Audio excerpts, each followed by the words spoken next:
3, 4.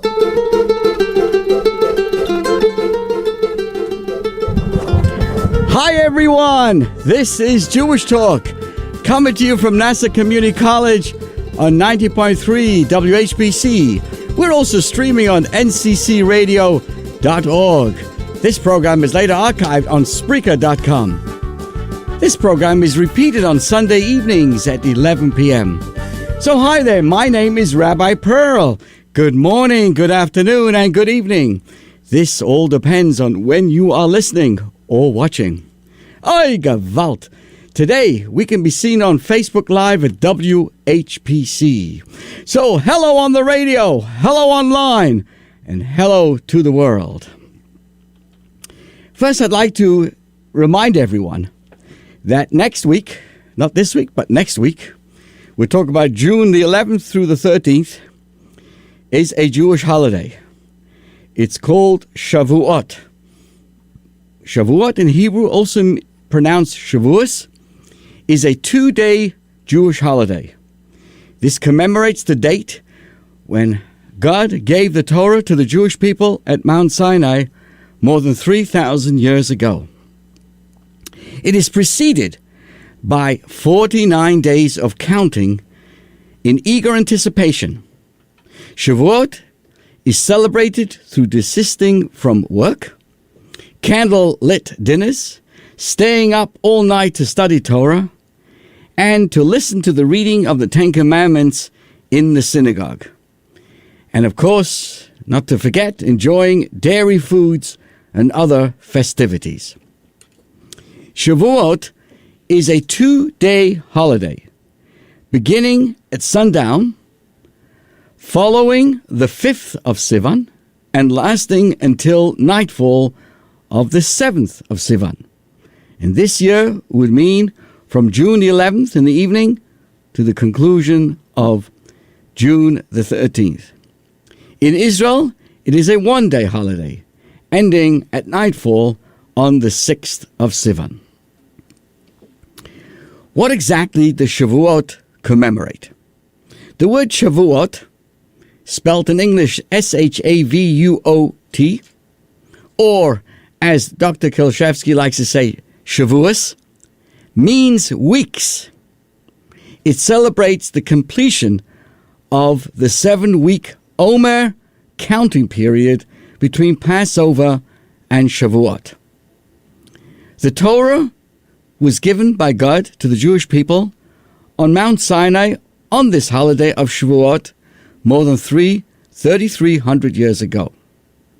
Every year, on this holiday of Shavuot, we renew our acceptance of God's gift, and God re-gives the Torah. Now let's understand this. The giving of the Torah was a far-reaching spiritual event, one that touched the essence of the Jewish soul for all times. Our sages have compared it to a wedding between God and the Jewish people. Shavuot also means oaths, for on this day, God swore eternal devotion to us, and we in turn pledged everlasting loyalty to the Almighty God. In ancient times, 2 wheat loaves would be offered in the Holy Temple on Shavuot. It was also at this time, that people would begin to bring bikurim, their first and choicest fruits, to thank God for Israel's bounty. So another name for this holiday is Chag HaBikurim. There is an interesting discussion I hear from time to time about the commitment to Torah and,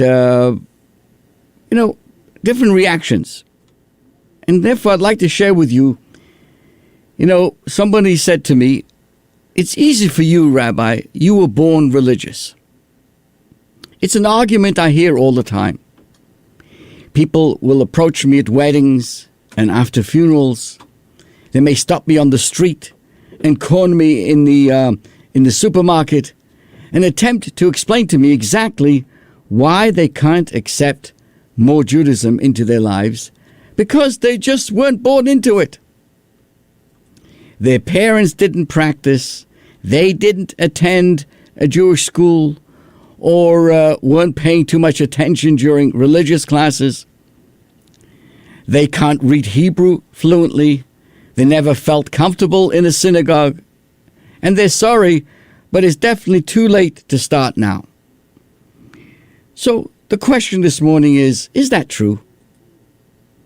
There have been tens of thousands of those who have returned to their Jewish roots, in Hebrew it's called Baalei Tshuva, over the last few decades. Men and women who weren't born into religious families, but who have chosen to become more Torah observant. We all have the free choice to change and the ability to succeed. Admittingly, it might be harder to pick up a new language and to adopt new rituals at a relatively advanced age, but it definitely can be done if one wants it enough. Perhaps even more extraordinary than the Baalei Tshuva, the person who has returned, are Gerim, that's the Hebrew word for converts, who weren't born Jewish and yet have taken the audacious step of transforming their lives and casting their lot in with ours. We welcome them aboard and we admire their courage. A little later on in our program, we're going to actually have a wonderful interview with a gentleman who is a New York Post breaking news correspondent who wrote a novel about someone who thought he was Jewish and later on had to convert. Stay tuned for that. But in general, we welcome someone who wishes to convert and we admire their courage. If you think about it, Shavuot is a festival where we celebrate this capacity to adopt Judaism and commit oneself to God. The men and women clustered around Mount Sinai didn't really know what they were getting into, but they were willing to find out. Right there and then, they chose God and promised to spend the rest of their lives changing, learning, and practicing until they got it right. It's not easy, but it's worth it. So on Shavuot, in a certain sense, we all become the Baalei Tshuva. We all become those returnees, and we all promise to convert in this sense. It makes no difference where we've come from. The real question is, where are we heading? When Moses climbed a mountain to receive God's commands to his new nation, God instructed them to say to the house of Jacob and to tell the children of Israel. Those two words, the house of Jacob and the children of Israel. And the biblical commentators point out that the variant expressions, you should speak to the Beis Yaakov and the Bnei Yisrael, two terms, the house of Jacob and the children of Israel, are a reflection of the different types of people whom Moses was addressing. I even learned most recently that Moses designated where you stood and where you stood around the mountain. Everybody had their place. What is the significance between the house of Jacob and the children of Israel in terms of different personalities? Jacob and Israel are both names of our forefather Jacob. Jacob was the name that he was given at birth, and it reflects his identity as innately who he was, born to spirituality, his parents. Israel is the name that he received when, as an adult, he demonstrated the courage and the maturity to struggle against adversity and independently choose to transform himself. So when God speaks to Moses and says, so you should speak to the Beis Yaakov, the house of Jacob, is a reference to the birthplace, which of course we don't get to pick our parents, and we have done nothing to deserve the treasures into which we're born. The term children of Israel, by contrast, describes us as an adults that we have become, who choose our own paths in life and deserve the rewards that we have personally earned. God was instructing Moses to speak to both levels and tailor his message to every stage in the journey through life. God is speaking to all of us all the time. No matter what we've been doing until now, we can and we must do better in the future. The training we received to date and the legacy we've inherited from our parents and teachers are useful only if we utilize them to better ourselves in the future. Okay, we were all born, but at the same time, we must all improve ourselves. So when we gather in the synagogue on Shavuot to hear the Ten Commandments, which is read on the first day, and receive the Torah anew, let us be truly grateful for the gifts we've received in the past, and let us promise to transform ourselves into the people that God wishes us to become, and therefore earn the reward that Hashem is confident that we deserve. I want to first share with you the question that came up this week. I attended a bris, a circumcision, and someone came over to me and said, "Rabbi, isn't a circumcision barbaric?" Wow. I'm going to address that question and then go on to the question of, are Jews a race or a religion? And then we will bring in our very interesting interview with Reuven Fenton, who is a correspondent reporter for breaking news at the New York Post. So first, how did I deal with the question of, in Jewish life, this person had a baby boy, and they were very excited. And they were very undecided about should they have a bris, should they have their child, their son, circumcised. And the person said, "I have issues with this. I'm aware of the spiritual significance of the circumcision, but I have some more practical concerns." And the person was honest and open and sincere. First question was, is it not barbaric to put my baby through a pain of a medically unnecessary operation? Number two, he was born uncircumcised. Why should I mess with his natural state? Number three, my son has no say in this matter, and he can't reverse it. Shouldn't I let him choose later on life if he wants to do this or not? Do you have any rational answers? Was the guests.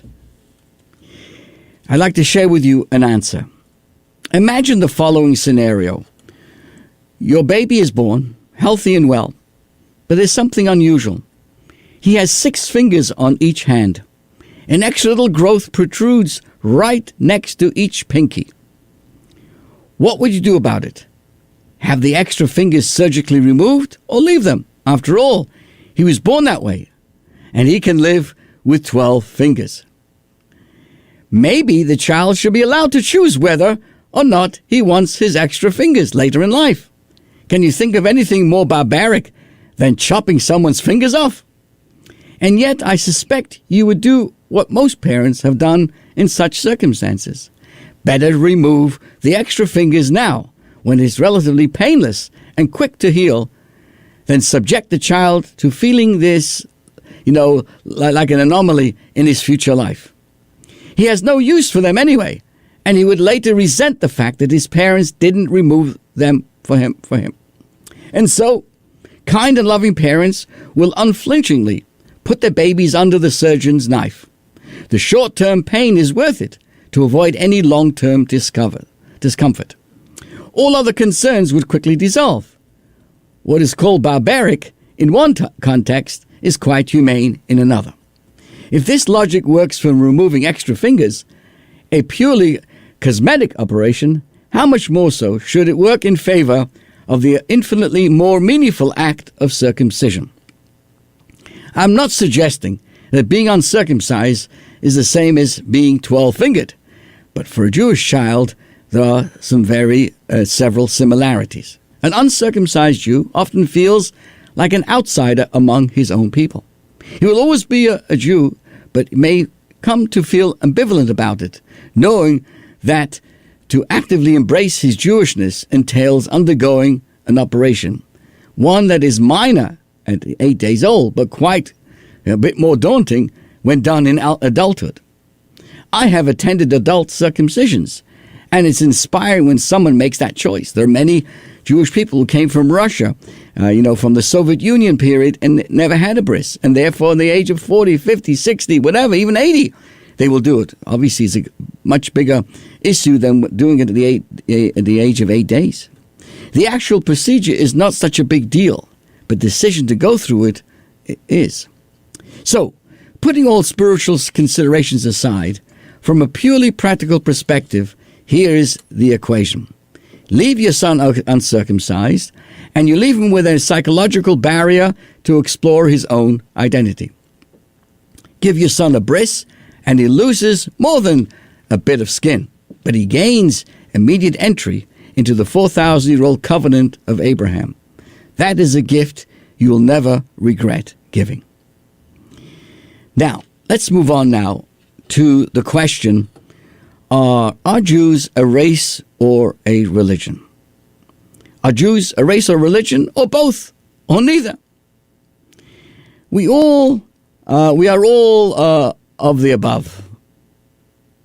What do I mean is, it's a race, it's a religion, it's both, and it's neither. I'll repeat that. We are all of the above, a race, a religion, both, and neither.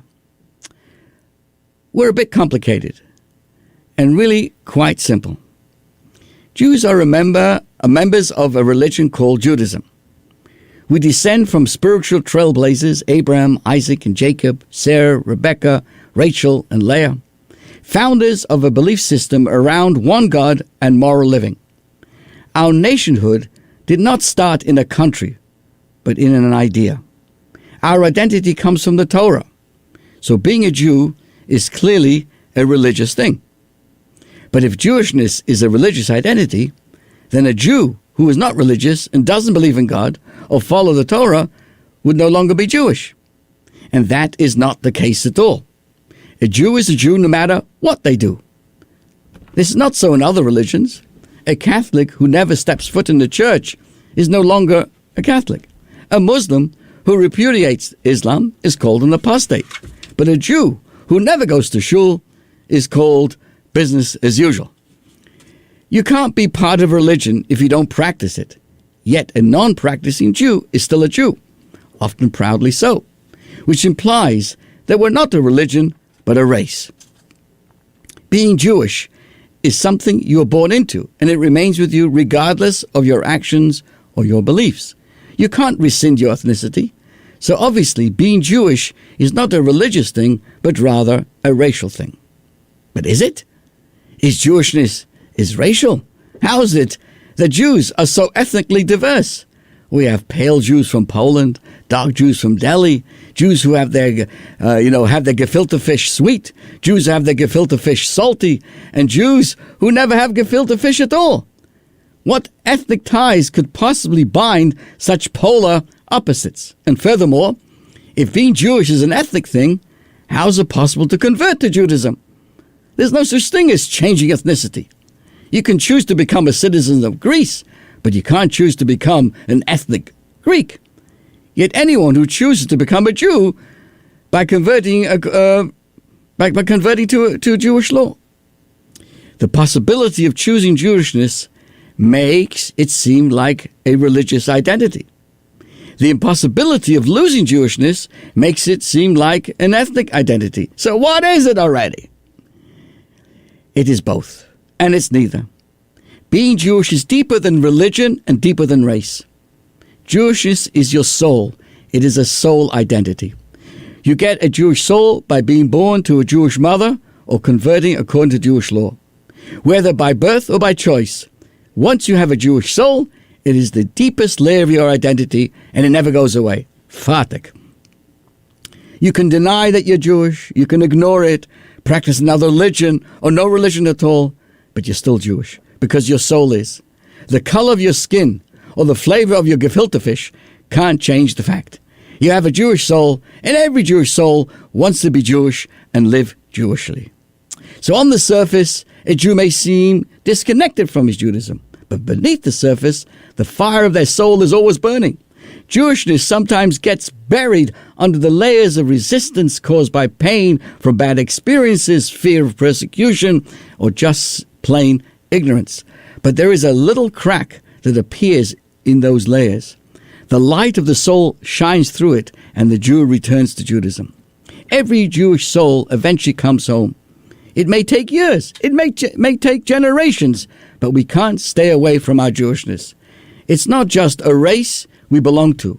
It's not just a religion that we believe in. It's our soul. It's who we are.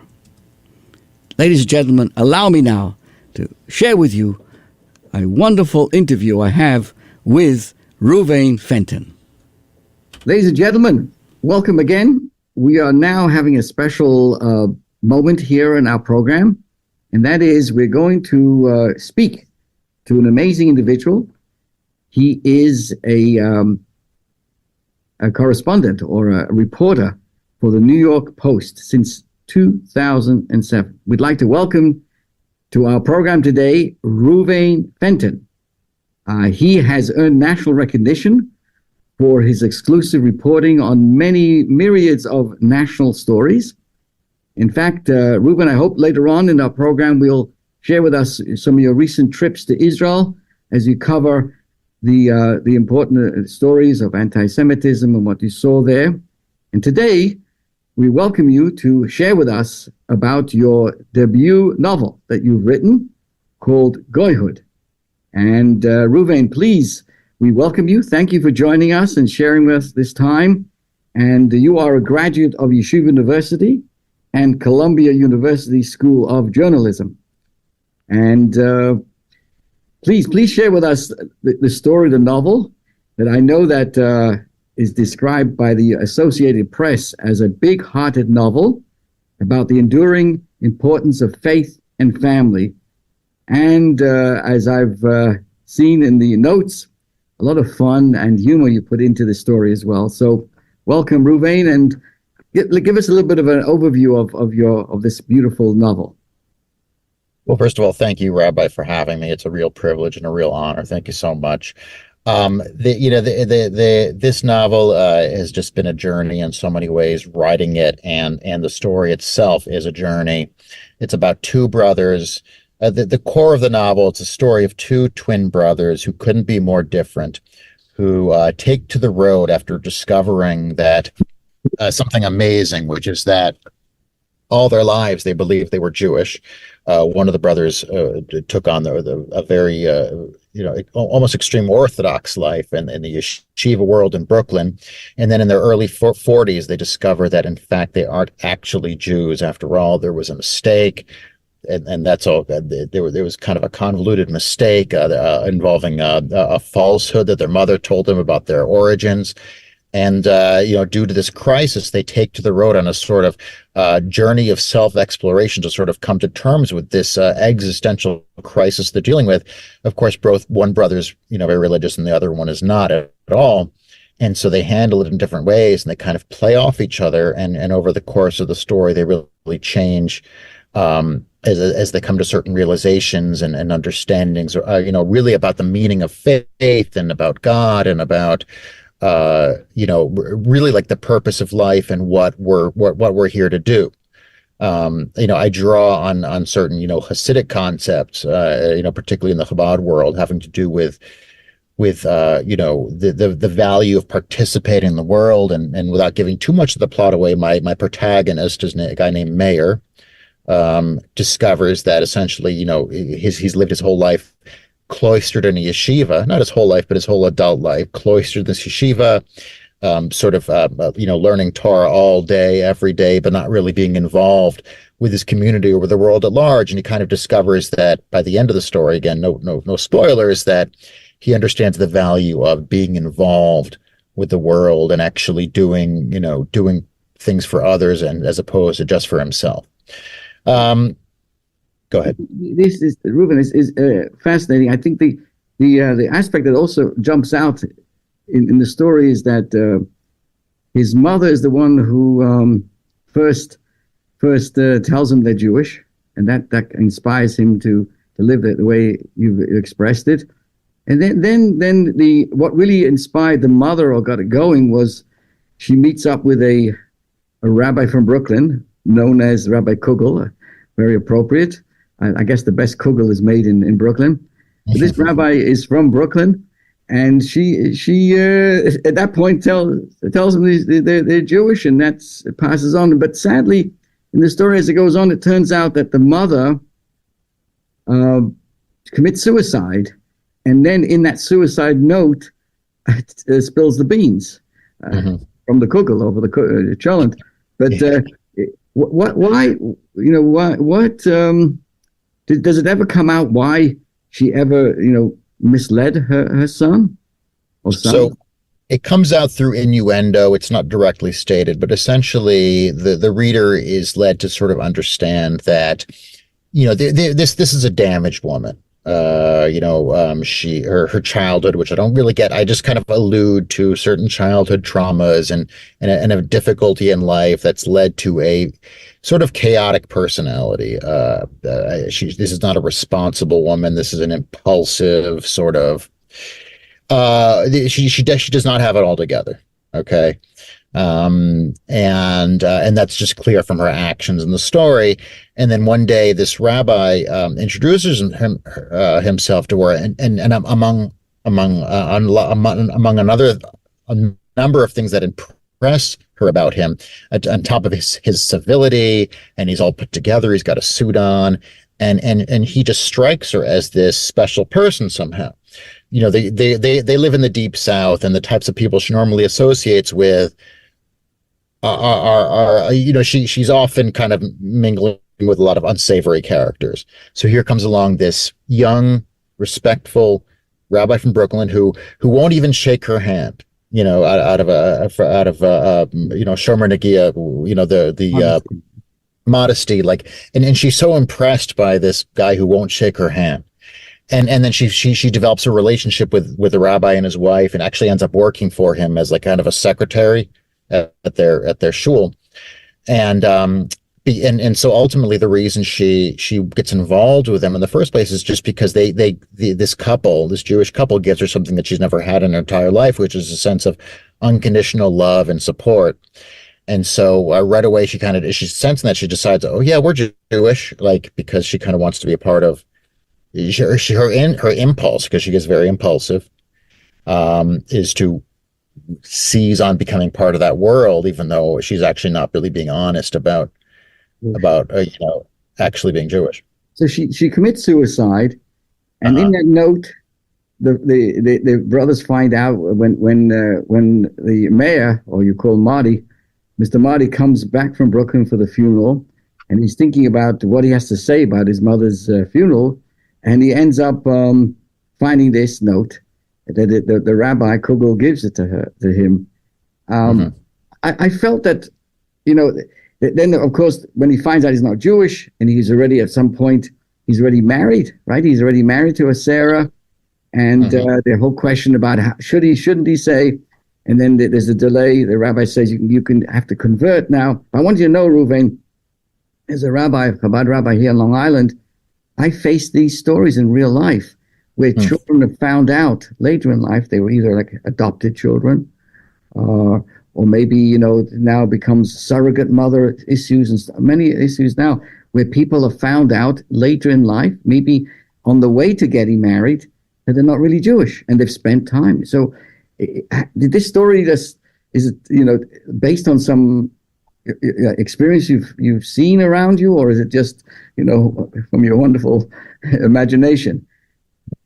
I appreciate the flattery. This actually was purely from my imagination. I wasn't aware, although I'm not really surprised. It had occurred to me that this might happen. It probably had happened.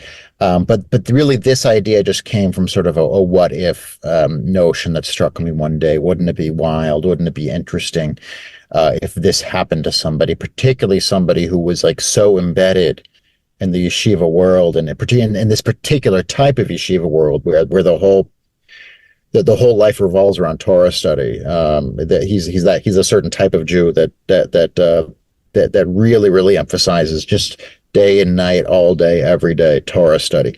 What would happen if somebody like that, who's almost just the epitome of that type of Jew, with and then the crisis that would ensue, and then only afterwards, a couple people, you and one or two other people mentioned to me that this in fact does happen in real life, which is fascinating in its own right, because I actually, I've never met one of these people, but I'd be intrigued to hear, like, I think it really maybe just comes down to personality. I mean, maybe I asked my brother, who's a part of the Chabad world, my younger brother, like, what would you do if this happened to you? And he was like, well, honestly, I think I would just deal with it, like just get a conversion and just move on, more or less, because I think that like some people, they wouldn't want to necessarily spend too much time mulling over the existential questions of faith and so forth, and more or less just place trust in God that God intended this to happen for whatever reason, and I'm going to let it go. I'm going to just quickly convert and let it go. But I decided to have my character be more, to make it more of a crisis for him, so that I could explore these questions of faith and so forth. I found it, I guess I had a pet peeve with the rabbi, because I felt that he is the one who kind of got this going. Mm-hmm. He's the one who says the conversion can happen in 7 days. Was it because he has to pretend he has the shiva? Is that the reason for the 7 days? Or like there's a delay, but I don't. And then the story goes on again without giving the whole story. They go on this trip. But I felt that the rabbi should have had him close by and helped initiate the relationship with his wife and move it forward. Like somehow he's there, he delivers the note, and Fatik, and the guy's allowed to go off on his own, and it creates all these issues.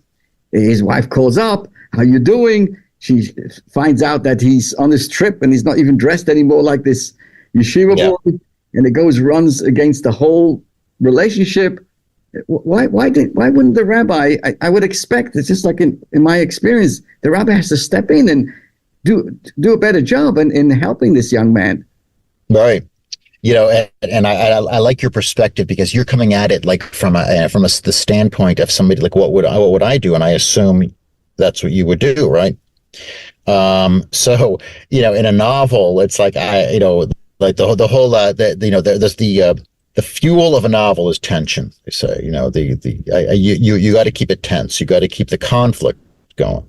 Mm-hmm. And my conflict is turning my character into what you call a fish out of water. I want my character to get out there and to be stunned by all that he's experiencing, because I'm putting him out there on the road in this fish out of water situation. So for the purposes of my narrative, I needed him to get out of there and to go and to move the story along that way by having him experience all this stuff. And so I really kind of harped on the theme of basically having the Rabbi Kogel ultimately endorse this idea that, like, okay, why not, like you're saying, you as what you would do if you were the rabbi, you'd keep him close and help him along. But his approach for again, fictional rabbi is like, why not take, the time you have and actually try to wrap your head around this? I mean, you have an opportunity here. You have, why not seize it as an opportunity to actually, I don't know, spend some time my character Mayor, he says, if it were up to me, I'd be put into a self-induced coma for the week. That's what he'd really like put me in a coma until I can convert.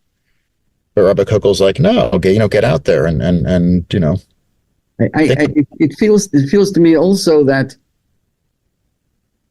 if a person's been living a life in a yeshiva like that, you're saying this guy's really intense, and he's even made the commitment of getting married, and there's also tensions there. If I'm quoting you, that they haven't had children for a while, And, Uh-huh. and she's not open to the fertility perspectives of going. And she says to him, keep your head in the Gemara, in the Talmud, and don't bother me with these things.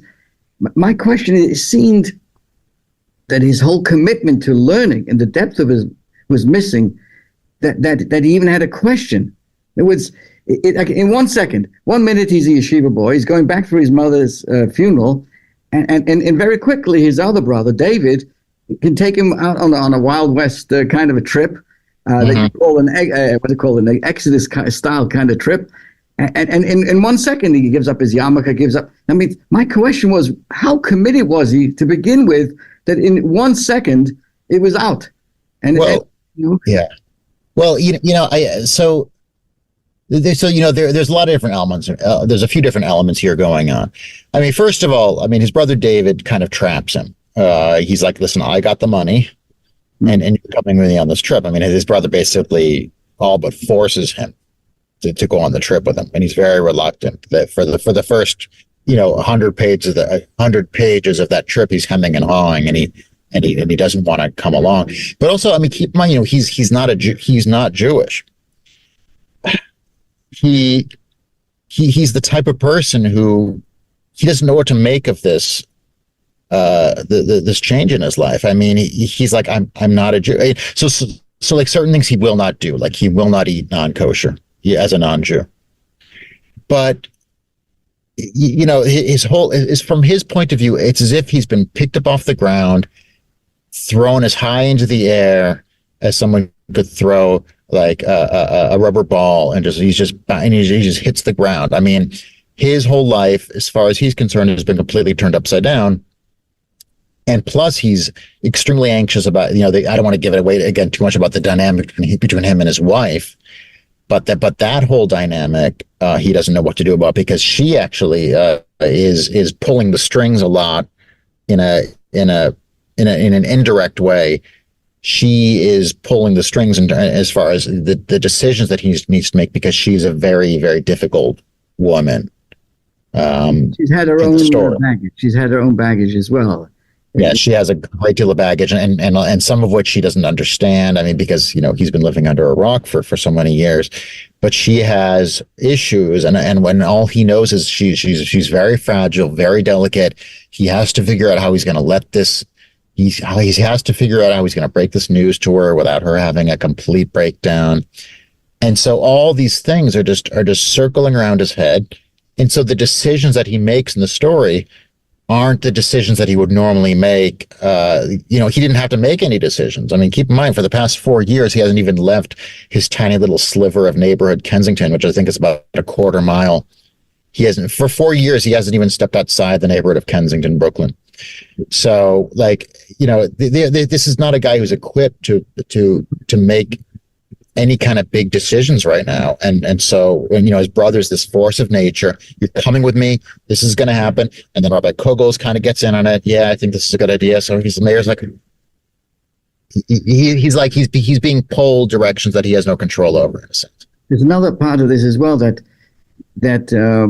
because there was no conversion, of any kind, it didn't have that total commitment. And in other words, a proper conversion means that the person assumes a nobility that goes back to Mount Sinai.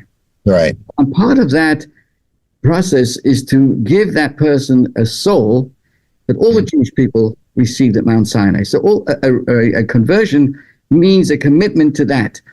And without that soul, that neshama that we speak about, it could allow for this. Therefore, his whole learning and his whole commitment was somewhat superficial, because that was missing in his life. And that would. So, ladies and gentlemen, we're speaking to Reuven Fenton, who has written a novel called GoyHood. It's a brilliant debut about a devotedly Orthodox Jewish man who discovers in middle age that he's not, in fact, Jewish. And he embarks on a remarkable road trip to come to grips with his fate. So, Reuven, how did you come to the name GoyHood? this novel. So, it's not easy giving your novel a name. And I had a list of possible names as they would come to me, and none of them seemed quite right. At one point, I was just thinking of calling it Goy, but that felt a little inaccurate somehow. It didn't seem like the right name. And then at one point in the book, he's in a situation. He's in a total fish out of water situation. He feels totally unmoored. He's drifting. He's like, this is not normal. This is not my idea of normal. This is GoyHood, and he defines it in the story.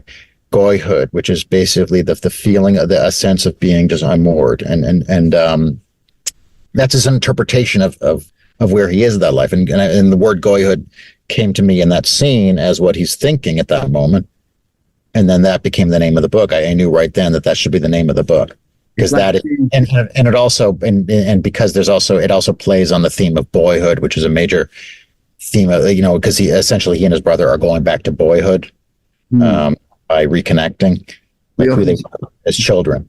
So it's kind of a double play there.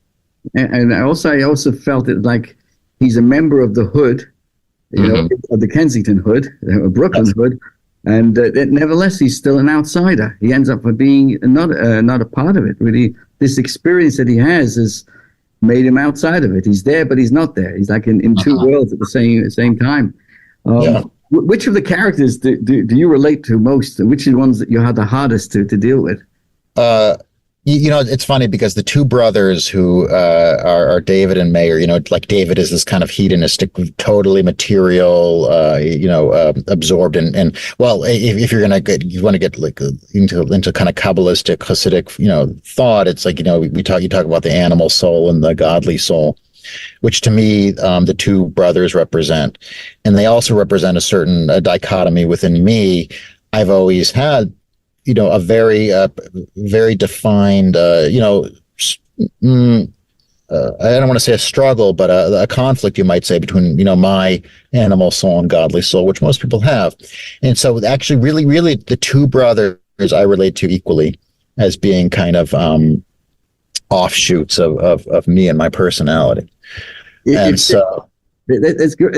I see that. That's the inner struggle between two people, but really could be reflected of that ongoing. If this could be turned into a movie, it may well be a movie. Certainly, who do you think would play the rabbi? Who would play the?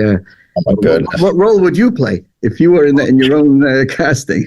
It's funny. It's like, who would I play? It's like, I mean, if I were ever more fortunate to get some a D-list director to like assemble a cast of D-list Hollywood actors in Hollywood who would actually participate in this movie. I mean, like that's kind of where my thinking is. Like I'd be happy to get some no-name actors to put on a community theater production of this, like, versus getting a movie made. That being said, I mean, I don't know who I would have if I could have actors of my choice, but who would I play? As I say, I mean, I'd be equally comfortable playing Mayer or David because these two guys really do represent two sides of me, and two sides of everyone, really.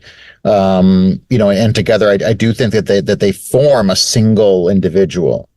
They complete one another as those two sides of humanity, the hedonistic, materialistic side and the godly side. Also, I allude a number of times. I have these little, what we call Easter eggs, little for fans for Bible fans. There's allusions all over the place having to do with like Cain and Yaakov and Esau, the two brothers. There's little allusions here and there that I tie back to the brothers as well. I came away from my reading of the notes that it really covers an amazing amount of issues, both in the Kabbalistic world, the Jewish world, the general world, the inner conflicts. It's like life coming alive in this story about real life. So we're speaking to Reuven Fenton, and you also have another side of you. Of course, you cover breaking news for the New York Post since 2007. And how long did it take you to write this book? And how did you were able to balance both writing this book and keeping your, as they say, daytime job? It depends how philosophical you want to get about the question. The superficial answer is that basically, my job in journalism, you're able to see as little windows of time. For example, right now at noon, I'm in the Bronx. I'm going to be doing this feature on the NYPD's mounted unit, the police that ride the horses, and so that's at noon. So right now, I'm able to talk to you because I have, I see on these little windows of time that I get.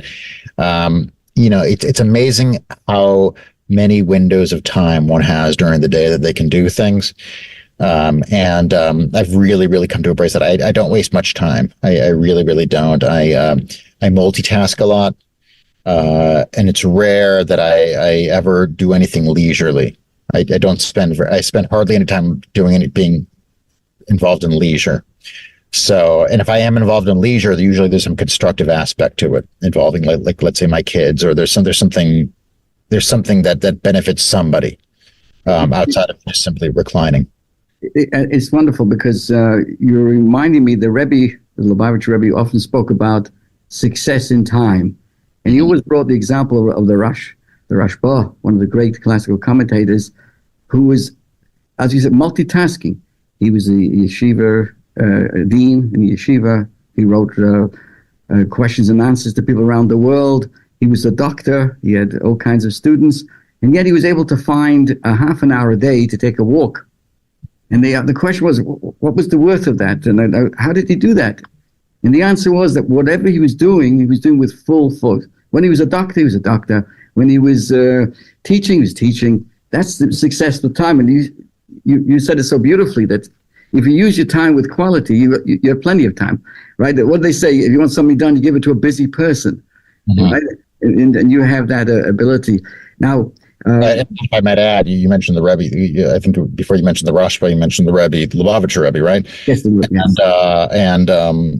He was on my he lives up here as well. I mean, he was watching me during the writing of this, and in my imagination, because I'm very familiar with his attitudes about time. And I mean, talk about somebody who didn't waste a second of his life. I mean, if he lost 2 minutes, it was something that he would get upset about. Like, I can't get those 2 minutes back. And right. So he was very he's actually a big, huge. I mean, of my many takeaways from the Rebbe, that might be my number one in terms of emulation. I think that might be the most influential aspect of the Rebbe on me. Rabbi Reuven Steinsaltz. The famous Rabbi Steinsaltz came to the Rebbe, and he had 2 or 3 projects he was working on. And he asked the Rebbe, which one should he give up? Because it's taken him so much time. The Rebbe said, take on a 4th project. You'll be able to keep on going. Exactly. We're speaking with Reuven Fenton, who is also a writer for the New York Post on breaking stories. You recently just came back from Israel. And I think your book also is somewhat reflective of the conflicts that we have on a more international level. Can you share with us briefly some of one of the assignments and what you found recently when you went to Israel? All right, so I'm just going to broaden the question a bit, just to describe that since the attacks of October 7th, I mean, our lives as Jews have changed here, in Israel and abroad. So a lot of what I do in New York involves anti-Semitic activism. I've covered way too many pro-Palestinian marches and rallies and bridge blockings and that horrible business at Columbia University and the other universities. And I've as a reporter, when I'm covering these things, I'm in the crowd. I'm essentially marching with them. And the experience is just completely soul crushing. So I went to Israel last week as part of it was actually a trip that was organized by the Jerusalem Press Club, and essentially, they took us to the various locations that were relevant to the situation there. So one day was in the south, where the Nova Festival happened, where the also Kfar Aza, Kibbutz Kfar Aza, which were I think 66 some odd people, Jews were murdered and many others taken captive. So that was one aspect of the trip. Another aspect of the trip was up north near the Lebanon border, and what the people, and actually not just Jew, but Druze and Bedouins and all the people up there who are dealing with this fear of imminent attack from Hezbollah. So, and it was just so interesting because, people in America were texting me, oh, wow, I've been reading your stuff in Israel. It must be so surreal. It must be so depressing. I'm like, no. New York is surreal. New York is depressing. Okay, Israel to me is the opposite of depression. Israel is real, with real people dealing with real issues who aren't in some kind of cult-like activist world they're living in. Calling for intifada on the streets of New York City. That to me is surreal. In Israel, it's like you people who are actually facing imminent attack from Hezbollah, and preparing for that and worrying about that, and yet somehow manage to maintain that sort of distinctly Israeli can-do, upbeat attitude that is so inspiring. And I didn't want to leave because I said, like, this is where it is. This is where the people are. And it depressed me almost to come back to New York. So, as a matter of fact, when I came back to New York, one of the first places my first assignment back was I had to go to the Manhattan Court Arraignments section.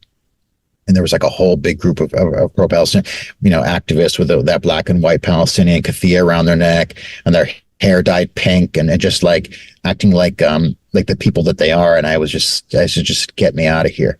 So that's what my experience in Israel like, and really the experience at large of being a Jewish journalist, breaking news journalist at this particular time. Reuven, I want everyone to know that the book is available. It's called GoyHood. It's on Amazon. It's doing well. It was just released this past week in the beginning of May. And perhaps for those who are listening who may be interested in going into the world of writing or as a journalist, do you have a favorite writing snack or drink? Well, music when you're thinking, when you're writing. I sometimes I'll put on those like on YouTube. You there's like these 24/7 music things where it's like a calm sort of not like a smooth jazz, but like a sort of new age sort of music that just kind of repeats itself. And if you just go on YouTube. And this music comes as instrumental music that's like helpful just to sometimes not only does it help me focus, but it helps block out the sound from the outside, which the places that I go to can be pretty noisy.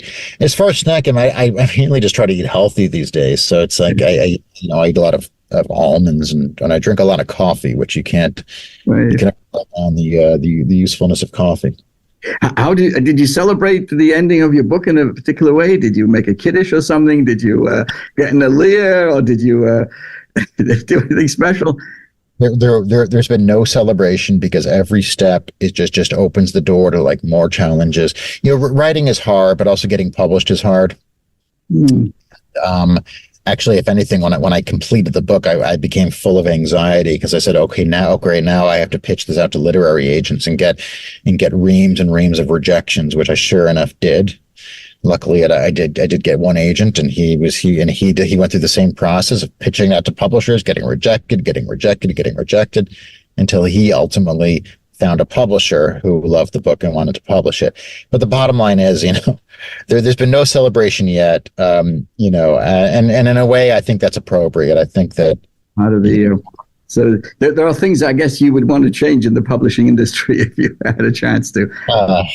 Yeah, but I mean, that's just my dreams. So, what is your, for no better word, what is your kryptonite as a writer? What would you consider as a kryptonite? Well, if you're speaking about kryptonite strictly as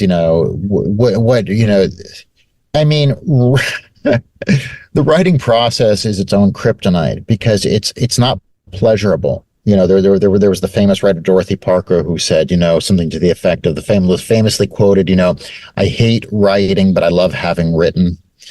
Writing is to me a tedious and somewhat torturous task involving amassing tens of thousands of words, throwing them all out because they're no good, but maybe they gave you the kernel of something good that you could turn into something better. But it is a process of basically sitting down and really forcing yourself to put out that daily allotment of words. The kryptonite is built into the writing process itself. Mm-hmm. This idea of people who say that whenever I hear somebody say that I love writing, it's so fun. I'm like, I'm a little skeptical if you're actually a writer. I have a last question, Reuven. I appreciate you joining us here today. You graduated out of Columbia University School of Journalism. Yes. Would it be fair to me to ask you what you feel now of the school after the recent events?